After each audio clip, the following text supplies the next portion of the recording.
Hair ఫాల్తో ఇబ్బంది పడుతున్నారా? So hair fall ఎక్కువ అవుతుందని చెప్పేసి రకరకాల multivitamin tablets, biotin supplements or hair gummies అని or extensive treatments PRP, so GFC ట్రీట్మెంట్స్కి వెళ్తున్నారా? అయితే మీకోసమే ఈ వీడియో.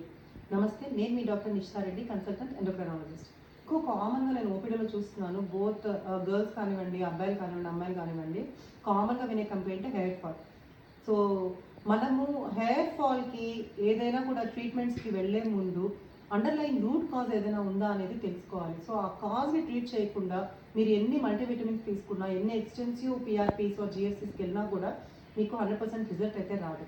సో హెయిర్ ఫాల్కి ఎక్కువ కామన్ కాజెస్ ఏంటనేది ఈరోజు చూద్దాం. అన్నిటికంటే ఎక్కువ కామన్గా చూసేది న్యూట్రిషనల్ డెఫిషియన్సీస్. సో మన పోషకాహారం లోపం అనమాట, విటమిన్స్, మినరల్స్ డెఫిషియన్సీ ఉండడం. అందులో కామన్గా ఉండేది iron deficiency, anaemia. So blood తక్కువ ఉన్న వాళ్ళకి సో కామన్గా చేసే test haemoglobin.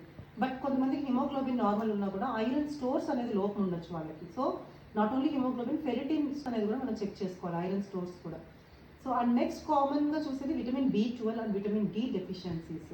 So and also కొన్ని మనకి కాపర్, కొన్ని ట్రేస్ ఎలిమెంట్స్ అండ్ మినరల్స్ లోపాలు ఉండొచ్చు, కాపర్ కానివ్వండి, zinc, biotin. So and second common cause hormone problems ఏదైనా ఉండొచ్చు. సో బోత్ బాయ్స్ అండ్ గర్ల్స్లో. సో థైరాయిడ్ ఎక్కువగా కామన్గా చూస్తుంటాం, both hypo and hyper.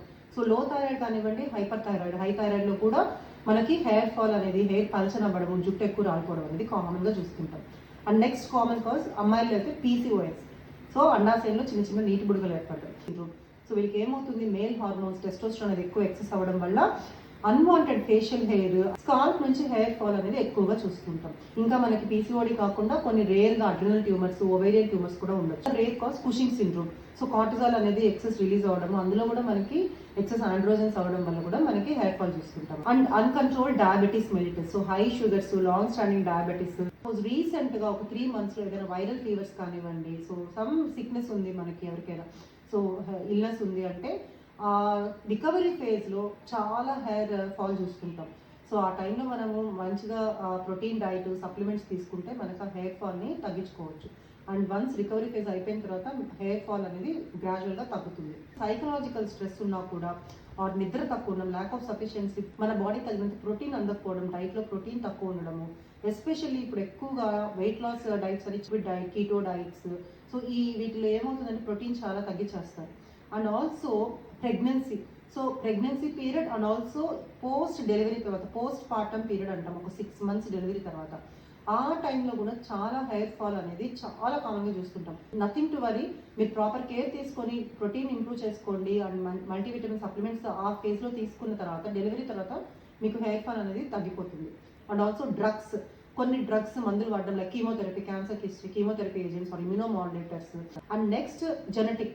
So మన ఫ్యామిలీలో ఎవరికైనా కూడా, ఇప్పుడు అబ్బాయిలకి పేరెంట్స్, ఫాదర్ కానీ, 4 fathers ఆర్ సిబ్లింగ్స్కి ఎవరికైనా ఉన్నా కూడా అది మనకి జెనెటిక్గా రావచ్చు, ఆ బాల్డ్నెస్ అనేది మనకి రావచ్చు అనమాట. And the last but not least is hair styling practices. So ఇప్పుడు ఎక్కడ చూసినా హెయిర్ స్ట్రైట్నింగ్ అండ్ స్టైలింగ్కి వెళ్తున్నారు అమ్మాయిలు. సో బొటాక్స్ అని, not only girls, boys also. So Botox, keratin. So and also ఎక్కువగా స్ట్రైట్నింగ్ కోసం వాడే ఐరనింగ్. సో ఆ హీట్ వల్ల కూడా మనకి హెయిర్ డ్యామేజ్ అవుతుంది. సో అండ్ టైట్గా రబ్బర్ బ్యాండ్స్, పోనీటైల్స్ కూడా వేసుకోవడం వల్ల కూడా మనకి హెయిర్ ఫాల్ ఉంటుంది. And also scalp hygiene is very important. So స్కాల్ప్లో ఏదైనా ఇన్ఫెక్షన్ ఉన్నా కానీ, లేదా dandruff and one of the other cause, తర్వాత infection. So scalp hygiene maintaining is very important. So frequent hair wash చేసుకోవాలి. So and apply good conditioner, that's all. So no need of uses of excess hair oils, gels, creams వాడాల్సిన అవసరం లేదు. వాడితే ఇంకా మీకు hair damage అనేది ఎక్కువ అవుతుంది.